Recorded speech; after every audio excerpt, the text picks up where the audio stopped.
بسم اللہ الرحمن الرحیم۔ گمنام ہیرو کے معزز ناظرین، السلام علیکم۔ آئیے چلتے ہیں کہانی کی طرف۔ کچھ دیر بعد فضا میں ایک انجن سٹارٹ ہونے کا شور سنائی دیا۔ لینڈ کروزر تیزی کے ساتھ حرکت میں آئی، پھر اس کے رکنے سے پہلے ہی کھڑکی سے تیز روشنی اندر آنے لگی۔ انجن دوبارہ بند ہو گیا۔ انہوں نے ٹرک میں بنی ہوئی راہداری اور ہمارے قید خانے کو روشن کرنے کے لیے شاید لینڈ کروزر ٹرک کے پیچھے لگا کر اس کے ہیڈ لیمپس روشن کر دیے تھے۔ اگر تم فوراً باہر نہیں آئے تو ہم ٹرک کی باڈی چھلنی کر کے تمہیں اور تمہارے ساتھیوں کو بھون ڈالیں گے۔ آخرکار سندل خان کے بدمزاج ساتھی کی وحشیانہ آواز سنائی دی۔ میں اپنے شانے پر ویرا کے ہاتھ کا نرم دباؤ محسوس کر کے خاموش رہا۔ اس بار ویرا نے جواب دیا، تم نے کوئی بھی غلط حرکت کی تو ہم ولی اور عبدل کی کھوپڑیوں میں سوراخ کر دیں گے۔ ان کی موت کی ذمہ داری تم پر ہوگی، مگر ہم جانتے ہیں کہ تم ایسا نہیں کرو گے۔ تم سردار پائندہ گل کے حکم کے غلام ہو اور وہ ہمیں زندہ حالت میں شنگارا ویلی میں دیکھنا چاہتا ہے۔ ہاں، ہم سب خان بابا کے غلام ہی نہیں، کتے بھی ہیں۔ ہم مارے بغیر تمہاری حالت مردوں سے بدتر کر سکتے ہیں۔ تمہاری چھت توڑ کر منو وزنی ڈرم تمہارے اوپر گرا دیے جائیں گے اور تم سب عمر بھر کے لیے معذور ہو کر رہ جاؤ گے۔ اس ویرانے میں کوئی تمہاری مدد کو نہیں آئے گا۔ تم مونچھ دار مرد ہو کر بار بار اپنی زبان بدل رہے ہو۔ ویرا نے اس کا مضحکہ اڑاتے ہوئے کہا، کوئی ایک فیصلہ کر لو تاکہ ہم تمہیں اس کا منہ توڑ جواب دے سکیں۔ ویرا کی اس ہرزہ سرائی نے ان میں سے کسی کا دماغ الٹ دیا۔ باہر سے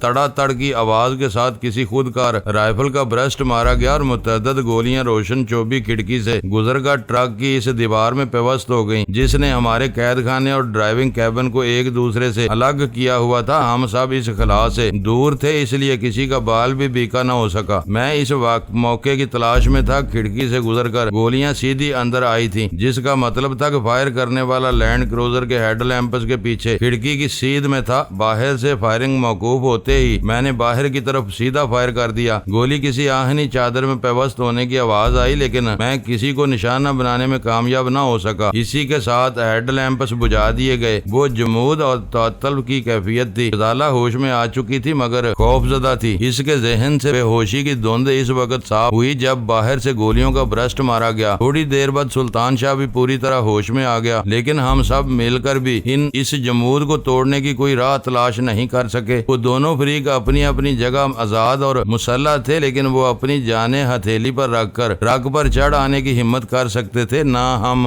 لوگ اپنی کمی گاہ سے باہر نکلنے کا خطرہ مول لے سکتے تھے۔ ہم نے بے ہوشی اور رسیوں کی بندشوں سے نجات پا کر ایک بڑی کامیابی حاصل کی تھی، اس لیے ہم اپنی جگہ پر قدرے مطمئن تھے، لیکن باہر والے بازی ہاتھ سے نکلنے پر بری طرح جلائے ہوئے تھے۔ اس کا ایک سبب یہ تھا کہ وہ سب مغلوب الغضب واقع ہوئے تھے اور ان کا سربراہ کچھ زیادہ ہی سماپ صفت واقع ہوا تھا۔ اس کا نتیجہ یہ نکلا کہ ہم مزید کوئی فائر کیے بغیر وقفے سے انہیں چڑھاتے رہے اور وہ بار بار فائر کر کے اپنے اسلحہ اور ٹرک کی باڈی برباد کرتے رہے۔ تم لوگ کیا چاہتے ہو؟ آخرکار سندل خان نے اپنے گروہ کی قیادت سنبھالتے ہوئے باہر سے سوال کیا۔ تم زیادہ دیر تک خود کو نہیں سنبھال سکو گے۔ ہم صرف اور صرف آزادی چاہتے ہیں۔ اب ہمیں ہماری مرضی کے خلاف ایک گز بھی نہیں لے جایا جا سکے گا۔ میں نے مضبوط لہجے میں جواب دیا، ہم ہتھیار نہیں ڈالیں گے۔ تم آزاد ہو، ایک ایک کر کے باہر آ جاؤ۔ میں وعدہ کرتا ہوں کہ تم پر فائر نہیں کیا جائے گا، نہ تمہیں کسی انتقامی تشدد کا نشانہ بنایا جائے گا۔ تمہارے پاس اس کے علاوہ کوئی راستہ نہیں ہے۔ تم پھر بہک رہے ہو۔ باہر اجالا پھیلنے کے آثار نمودار ہو چلے ہیں۔ تم خالی ڈرموں کو دوبارہ ٹرک پر لادے بغیر سڑک کی طرف سفر شروع کرو اور شاہراہ کے کسی مصروف حصے میں ٹرک روک دو۔ ایسے کسی بھی مقام پر ہم ٹرک سے نکل آئیں گے، وہاں سے ہمارے راستے جدا ہوں گے۔ ٹرک یہاں سے نہیں ہلے گا۔ اس وقت ہم جنگل کے ایک ایسے حصے میں ہیں جہاں ہم 10 دن تک بھی رکے رہیں تو کوئی ہماری طرف متوجہ نہیں ہو سکے گا۔ بھوک اور پیاس تم کو خود ہی ہتھیار ڈالنے پر مجبور کر دے گی۔ تمہیں چھوڑنے کے مقابلے میں ہم ایسے وقت کا انتظار کرنے کو ترجیح دیں گے۔ پھر خاموشی سے انتظار کرتے رہو۔ میں نے تن سے کہا، وہ وقت آنے سے پہلے ہی ہماری گولیاں تم سب کو کاٹ جائیں گی۔ ہو سکتا ہے کہ اس سے پہلے ہی ہمارے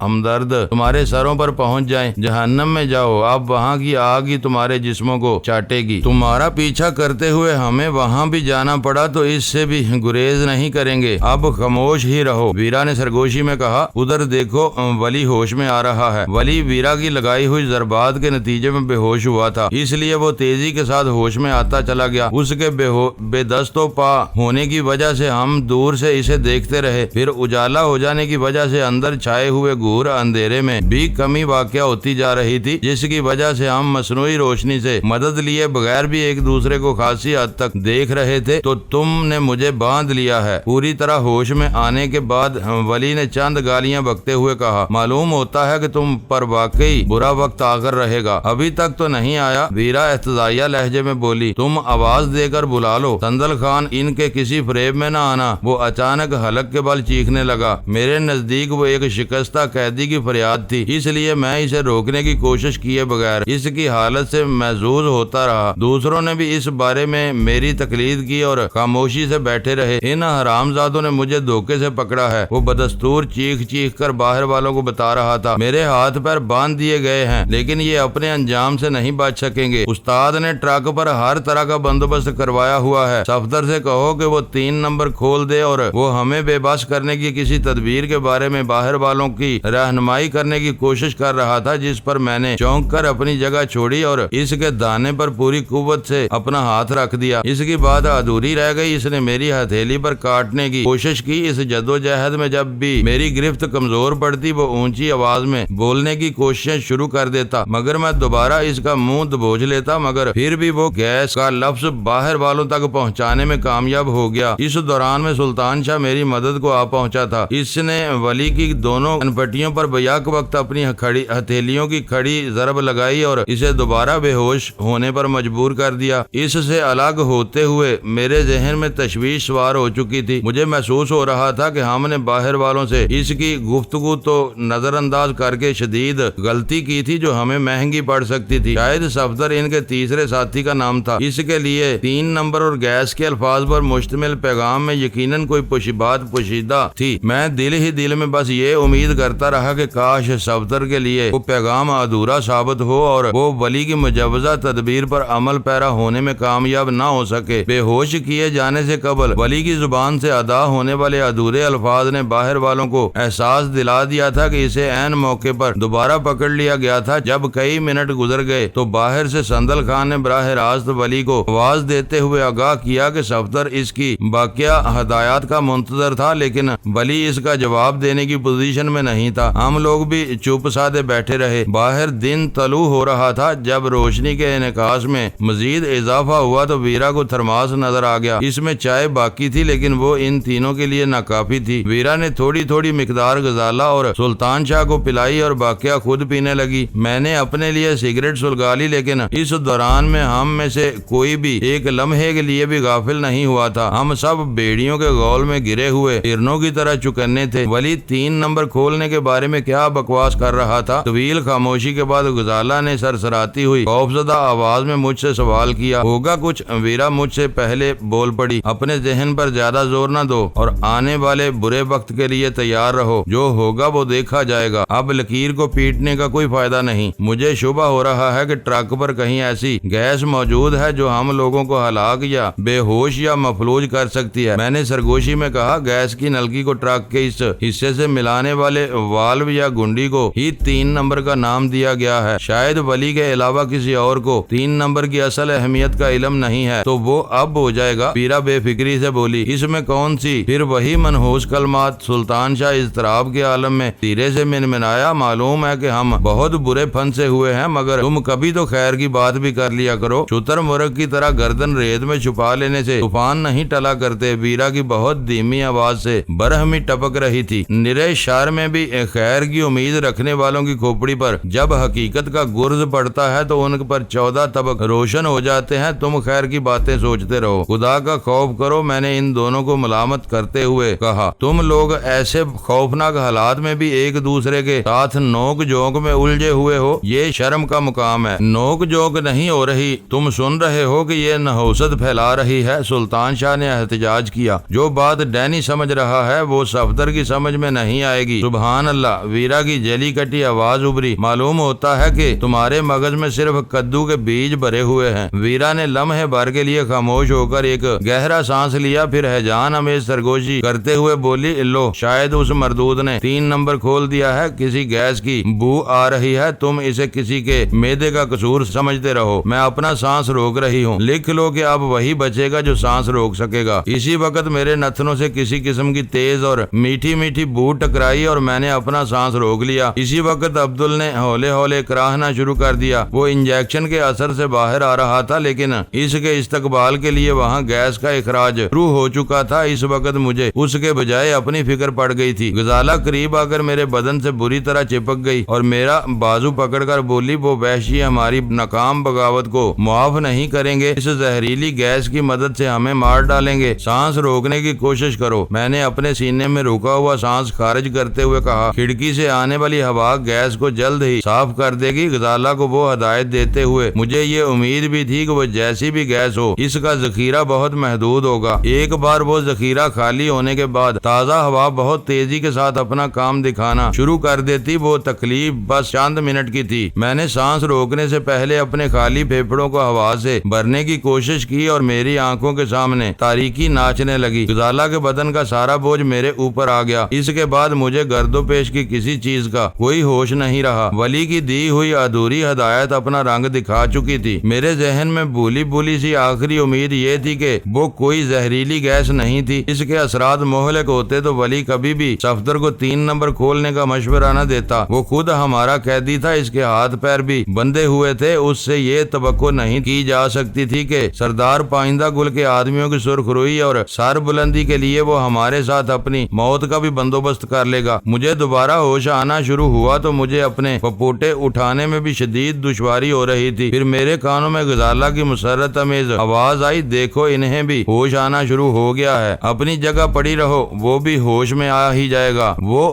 ویرا کی کمزور آواز تھی۔ خدا کا شکر ہے کہ وہ زہریلی گیس نہیں تھی۔ ہم چاروں زندہ ہیں، لیکن ایک دوسرے کے لیے اپنی توانائی ضائع نہیں کر سکتے۔ ہمیں دوبارہ زندگی ملی ہے۔ اس بار غزالہ کی آواز بھی ارتعاش امیز تھی۔ میں سوچ رہی تھی کہ گیس مہلک نہ بھی ہوئی تو وہ وحشی ہمیں بے بس کرتے ہی ہلاک کر دیں گے۔ میں اتنی نا امید نہیں تھی۔ جسے سردار پائندہ گل زندہ دیکھنا چاہتا ہو، اسے وہ کسی بھی صورت میں نہیں مار سکتے تھے۔ مجھے اس بات کا افسوس ہے کہ میں کافی دیر تک اب سے دم کیے رکھنے کے باوجود اس سریع الاثر گیس کا شکار ہونے سے نہیں بچ سکی۔ ویرا کی آواز سنائی دی۔ میں نے محسوس کیا کہ میں جس چیز پر دراز تھا وہ متحرک نہیں تھی، اور نہ ہی فضا میں ٹرک کے انجن کا وہ عصبی شور سنائی دے رہا تھا جو پچھلے دنوں کے سفر میں ہمارے دماغوں میں رچ بس گیا تھا۔ میں نے پوری کوشش کر کے اپنی آنکھیں کھول دیں۔ سر پر خاکی سائبان پھیلا ہوا تھا، جسم کے نیچے کوئی نرم پیال تھا اور فضا میں شام کا ملکجہ اجالا پھیلا ہوا تھا۔ میں نے بدقت تمام سر گھمایا تو معلوم ہوا کہ ٹرک کے سفر کا سلسلہ ختم ہو چکا تھا، اور اس وقت ہم چاروں ایک ایسے کمرے میں الگ الگ پیال پر پڑے ہوئے تھے جس کی دیواریں پہاڑی پتھروں کو مہارت سے ایک دوسرے پر جما کر اٹھائی گئی تھی۔ اوپر درخت کے نہ تراشیدہ تنے پر رکی ہوئی ٹھوس کی چھت تھی جس کے اوپر کچھ بھی ہو سکتا تھا۔ مجھے پہلا خیال یہی آیا کہ ہم شنگارا ویلی پہنچ چکے تھے۔ سلطان شاہ تو نکاہت سے گونگا ہو چکا ہے، تمہارا کیا حال ہے؟ نگاہیں چار ہونے پر ویرا نے کمزور آواز میں کہا۔ اس حال میں بھی اس کی زندہ دلی برقرار تھی۔ نکاہت، میں نے بدقت تمام کہا،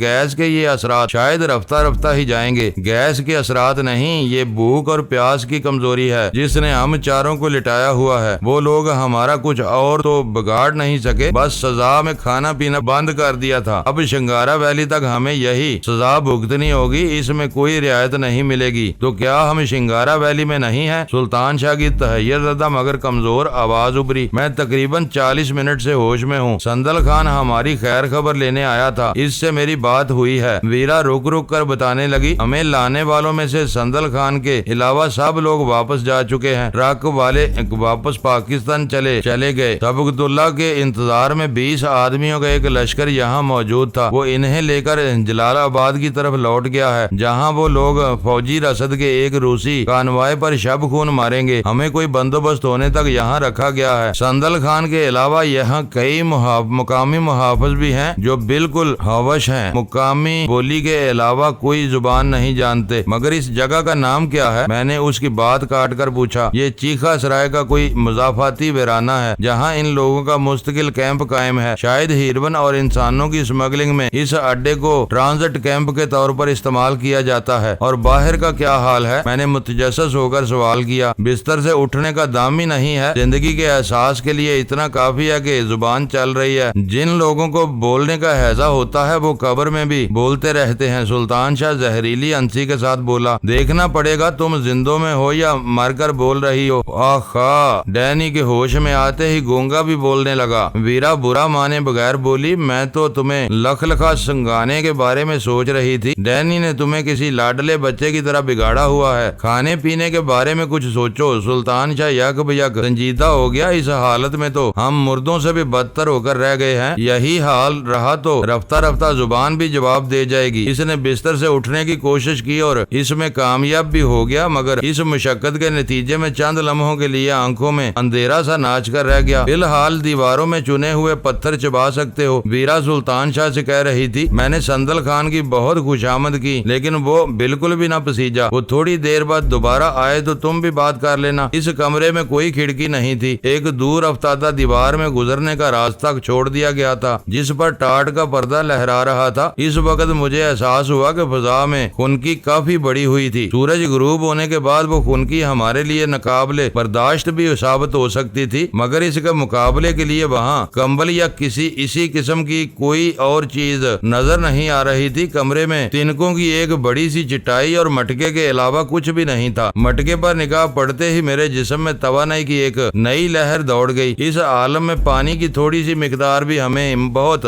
بڑا سہارا دے سکتی تھی۔ میں اٹھا اور تقریباً جھومتا ہوا مٹکے کی طرف چل دیا۔ میری پیش قدمی وہ تینوں ہی حیران رہ گئے۔ پھر انہوں نے بھی اپنی اپنی جگہ چھوڑنے کی کوششیں شروع کر دی۔ میں لڑکھڑاتا اور سنبھلتا ہوا مٹکے کے قریب پہنچا تو اس میں پانی کی جھلک دیکھتے ہی میرا دل اچھل کر حلق میں آ گیا۔ شاید سندل خان کو امید نہیں تھی کہ ہم میں سے کوئی چل کر اس مٹکے تک بھی پہنچ سکے گا، ورنہ وہ لات مار کر اس مٹکے کو ہی توڑ دیتا۔ وہیں ایک پتھر پر کوزہ بھی رکھا ہوا تھا۔ میں نے سندل خان کی واپسی کے خوف سے نہایت تیزی کے ساتھ پانی نکال کر پینا شروع کر دیا۔ پانی ٹھنڈا اور بہت شفاف تھا۔ پانی کا پہلا گھونٹ معدے میں پہنچتے ہی میری رگوں میں زندگی سرایت کر گئی۔ اس وقت مجھے اندازہ ہوا کہ بن مول اور بکثرت ملنے والا پانی بھی انسانی حیات کی نمو کے لیے کس قدر ناگزیر ہے۔ لوگ آب حیات کی تلاش میں بلا وجہ سرگرداں رہتے ہیں۔ پانی کا ہر وہ گھونٹ جو کئی دن کے پیاسے کو خلاف توقع مل جائے آب حیات ہوتا ہے، مگر میں جانتا تھا کہ خالی پیٹ زیادہ پانی پینے سے ابکائیوں کا اذیت ناک سلسلہ شروع ہو سکتا تھا۔ اس لیے میں نے ایک کوزہ پر اکتفا کرتے ہوئے اسے دوبارہ غزالہ کے لیے بھر لیا۔ فوری طور پر باہر کا جائزہ لینے کے مقابلے میں یہ بات زیادہ اہم تھی کہ ہم سندل خان کی واپسی سے پہلے پانی کی تھوڑی بہت مقدار اپنے جسموں میں پہنچا کر اپنی کچھ توانائی بحال کر لیتے۔ قوت ارادی ایسی ظالم شے ہے کہ وہ تینوں جو اپنی جگہوں سے ہلنے کے قابل بھی نہیں تھے، میری دیکھا دیکھی اپنے اپنے پیال چھوڑ کر اٹھ چکے تھے۔ میں نے ان تینوں کو باری باری پانی پلایا۔ آخر میں نے مزید ایک کوزہ اپنے پیٹ میں ڈالا۔ وہ تینوں بھی ندیدوں کی طرف میرے پیچھے لگے ہوئے تھے۔ پیاس سے نجات حاصل کرنے کے بعد ہم چاروں اس پتھریلے کمرے سے باہر نکلے تو ڈلتے ہوئے سورج کی زرد کرنوں میں ہمارے سامنے سنگلاخ اور بوری چٹانوں کا ایک لامتناہی سلسلہ پھیلا ہوا تھا، جس کے آگے صرف نیلا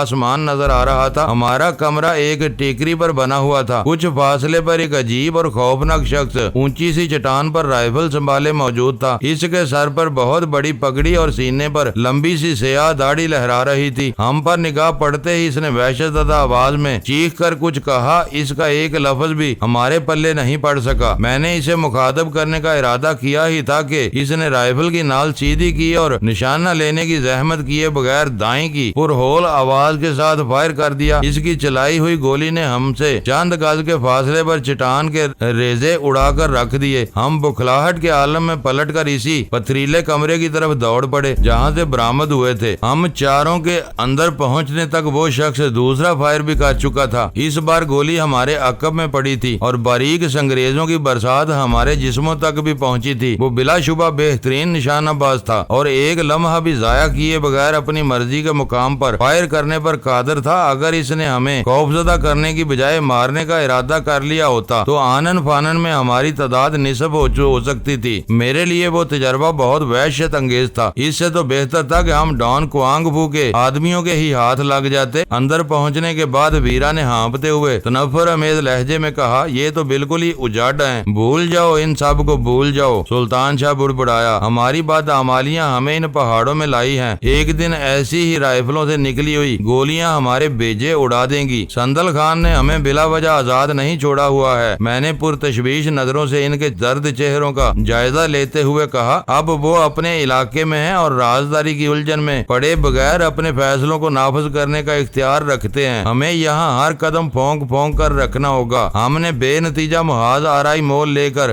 بدرو کے آدمیوں کو بھی اپنا دشمن بنا لیا۔ پتہ نہیں وہ واپس جا کر اپنے استاد کو کچھ بتاتے بھی ہیں یا انتقاماً خاموش رہتے ہیں۔ غزالہ نے ایک اور کمزور پہلو پر روشنی ڈالی، یہاں کے حالات بتا رہے ہیں کہ ہم اپنی مرضی سے ان پہاڑوں سے نہیں نکل سکیں گے۔ نا امیدی کی ضرورت نہیں، میں نے کہا۔ قابل غور بات یہ ہے کہ سارے مسائل اور مشکلات کے باوجود انہوں نے ہم کو زندہ رکھا ہوا ہے۔ ابھی یہ دیکھنا باقی ہے کہ سردار پائندہ گل ہم سے کیا چاہتا ہے۔ سیدھی سی بات ہے کہ وہ جنت گل کے معاملے میں تمہیں مجرم قرار دے چکا ہے۔ سلطان شاہ کے دو ٹوک الفاظ نے مجھے بری طرح چونکا دیا۔ اب وہ تمہیں اپنے ہاتھوں سے سزا دینی چاہتا ہے۔ میں نے پہلے سلطان شاہ پھر ویرا کی طرف دیکھا اور وہ مجرمانہ احساس کے ساتھ بولی، میں نے فلیٹ ہی میں غزالہ اور سلطان شاہ کو اس بارے میں اعتماد میں لے لیا تھا۔ مجھے واقعات کی تیز رفتاری کا اندازہ نہیں تھا کہ ہم اسی رات سردار کے قیدی بن جائیں گے، لیکن میری چھٹی اس کہہ رہی تھی کہ جنت گل کا واقعہ جلد یا بدیر سر ضرور اٹھائے گا اور تم خفت سے دو چار ہو جاؤ گے۔ میں نے چور نظروں سے غزالہ کی طرف دیکھا، لیکن وہ میری طرف متوجہ نہیں تھی۔ شاید وہ اس موقع پر نظریں چار کر کے مجھے شرمندہ نہیں کرنا چاہتی تھی۔ اس بارے میں ویرا کا مجرمانہ احساس اداکاری سے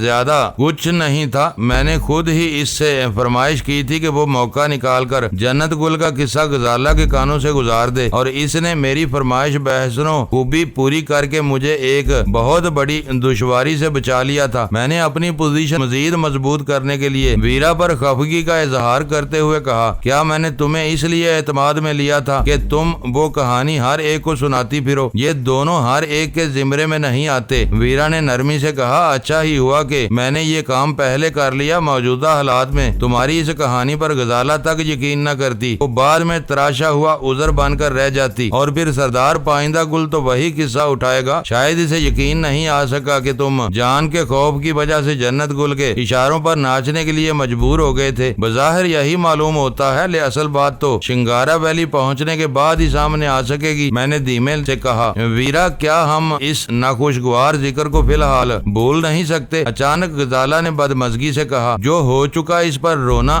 بے سود ہے، اور جو ہونا ہے وہ ہر حال میں ہو کر رہے گا۔ ویرا کے جواب دینے سے پہلے ہی پتھریلے فرش پر کئی وزنی جوتوں کی دمک سنائی دی۔ پھر تین افراد دندناتے ہوئے ہمارے کمرے میں گھستے چلے آئے۔ وہ تینوں مسلح تھے اور ان کے تیور خراب تھے۔ ان میں سندل خان سب سے آگے تھا۔ اس کے کندھے سے سب مشین گن جھول رہی تھی جس میں بڑا میگزین چڑھا ہوا تھا۔ اس کے پیچھے آنے والے افراد کی سرخ اور وحشت زدہ آنکھوں میں اس قدر تیز چمک تھی کہ ان سے نگاہیں ملانا دشوار تھا۔ وہ دراز قامت اور سرخ و سفید قبائلی بڑکے ہوئے درندوں کی طرح چکنے تھے اور ان کی رائفلیں ان کے ہاتھوں میں دبی ہوئی تھیں۔ یہ اندازہ نہیں ہو سکا کہ ہم پر دو فائر کرنے والا ان میں شامل تھا یا نہیں۔ تم لوگ باہر کیوں گئے تھے؟ سندل خان ہمارے قریب پہنچتے ہی برہمی سے بولا، تم نے ہمیں باہر جانے سے منع نہیں کیا تھا۔ سندل خان، ویرا بہت سکون سے بولی، میں آیا تو تم مرنے کے لیے سسک رہی تھی۔ وہ داڑا، میں سوچ بھی نہیں سکتا تھا کہ تم اپنے قدموں پر چل سکو گی۔ تم سب قیدی ہو، تمہیں یہاں تفریح اور چہل قدمی کے لیے نہیں لایا گیا ہے۔ اس سے پہلے کہ ویرا پانی کا ذکر کرتی میں بول پڑا، اب ہم اسی کمرے میں رہیں گے، لیکن ہماری ایک التجا ہے، بھوک سے ہمارا بہت برا حال ہو رہا ہے، اس کا کوئی بندوبست ہونا چاہیے۔ وہ شرر بار آنکھوں سے مجھے کئی ثانیوں تک گھورتا رہا، پھر سار ہلاتے ہوئے بولا، تمہیں تو مر ہی جانا چاہیے۔ عبدل کے ساتھ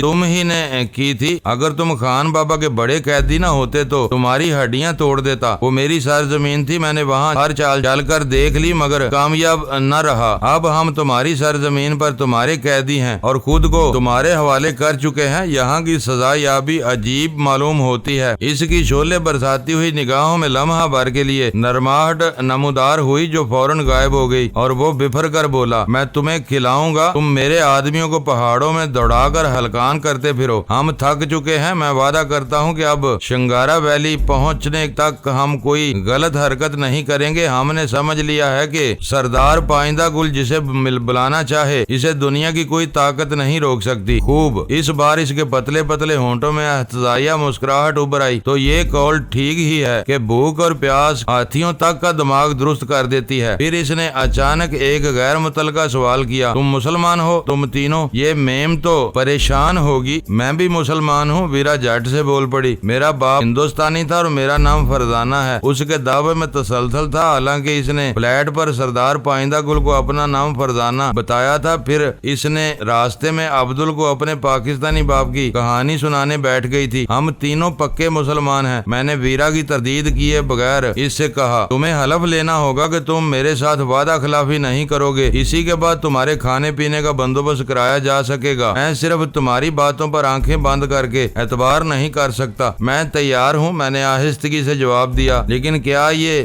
بات حیرت ناک نہیں ہے کہ تم ہیروئن کا دھندا کرنے کے باوجود مسلمان بننے کی بات کر رہے ہو؟ بکواس بند کرو۔ وہ زمین پر زور سے پیر مار کر دوڑا۔ ایک کاروبار ہے اور دوسرا ایمان ہے۔ روزی کمانے کے لیے کوئی اپنے کام نہیں چھوڑ سکتا۔ پھر وہ ایک جھٹکے سے مڑ گیا۔ میرے ساتھ آؤ۔ وہ یک بیک جذباتی ہو گیا تھا، اس لیے میں اس سے یہ پوچھنے کی جسارت نہیں کر سکا کہ روزی کمانے کے لیے ایمان کو نہیں چھوڑا جا سکتا تو ایمان برقرار رکھنے کے لیے گندی روزی کو چھوڑنے میں کیا قباحت تھی؟ وہ ہمیں لے کر اس کمرے سے باہر نکلا تو ٹیکری کے سامنے والی چٹان پر موجود رائفل بردار محافظ بدستور وہیں نظر آ رہا تھا۔ سندل خان نے روک کر اونچی آواز اور کسی نامانوس زبان میں سے کچھ ہدایات دی اور وہ ناہموار پتھروں کو عبور کرتا ہوا ہمارے ساتھ آ ملا۔ سندل خان اس سے پہلے ہی داہنی طرف مڑ چکا تھا اور ہم سب اس کی تقلید کر رہے تھے۔ تین میں سے دو محافظ ہمارے پیچھے اولیے تھے۔ آخر میں آنے والا ہمارے اور سندل خان کے درمیان چل رہا تھا۔ ایسا معلوم ہو رہا تھا جیسے جنگ و جدل کے معاملات ان کے خمیر میں شامل ہوں۔ وہ سب کچھ کہے یا بتائے بغیر یہ جانتے تھے کہ انہیں کس وقت کیا کرنا ہے۔ جو ہی ہم اپنے کمرے کی اوٹ سے نکل کر قدرے نشیب میں اترے تو میں یہ دیکھ کر حیران رہ گیا کہ اس سنگلاخ ویرانے میں صرف وہی ایک کمرہ نہیں تھا بلکہ اس کے پیچھے اسی قسم کا ایک وسیع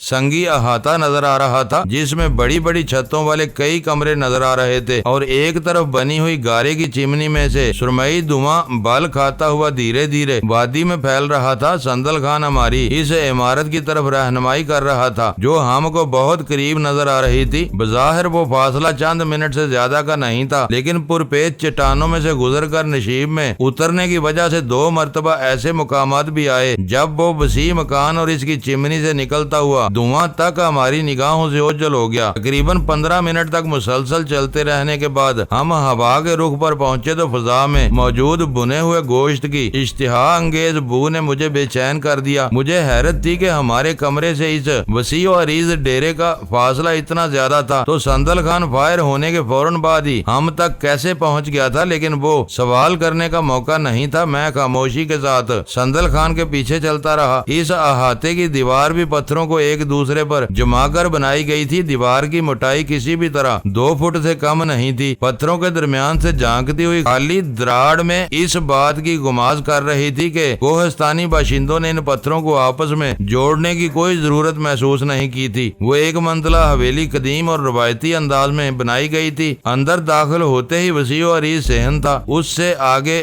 پھوس کے چھپروں والا دالان تھا جس کے سروں پر درختوں کے تنے گاڑ کر ستونوں کا کام لیا گیا تھا۔ اس دالان کے بعد کمرے بنے ہوئے تھے۔ احاطے کی دیوار کے ساتھ جا بجا سخت جان پودے اگے ہوئے تھے۔ ان کی ترتیب اور بعض پودوں میں کھلے ہوئے تیز رنگوں والے پھولوں کے امتزاج سے یہ ظاہر ہو رہا تھا کہ وہ خود رو نہیں تھے۔ ان کی نشو و نما اور دیکھ بھال میں واضح طور پر انسانی ذوق کار فرما تھا۔ برآمدے یا دالان میں 4 بڑی بڑی چارپائیاں پڑی ہوئی تھیں۔ سفیدے یا کسی اور مضبوط درخت کے سبک اور لمبے لمبے تنوں سے تیار کی ہوئی بان کی وہ چارپائیاں اتنی وسیع و عریض تھیں کہ ہر ایک پر بیک وقت 10-12 آدمی آرام سے سو سکتے تھے۔ ہمارے ساتھ آنے والے محافظ وہیں رک گئے اور سندل خان ہمیں لے کر وسطی کمرے میں داخل ہو گیا۔